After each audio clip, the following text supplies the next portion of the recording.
And let's update the HomeServlet class and index.jsp page to display the most favorite book. Here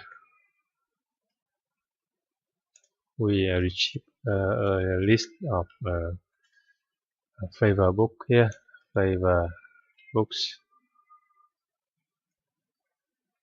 equal book DAO list most favorite books and set this list as attribute in the request.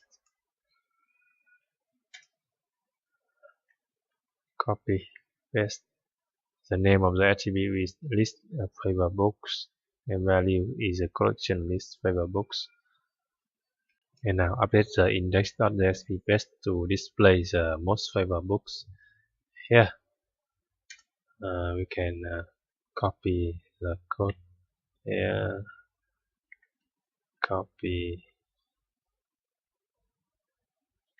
paste the name of the collection in the for each tag is list favorite books.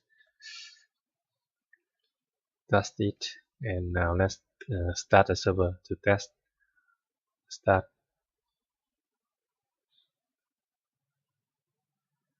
You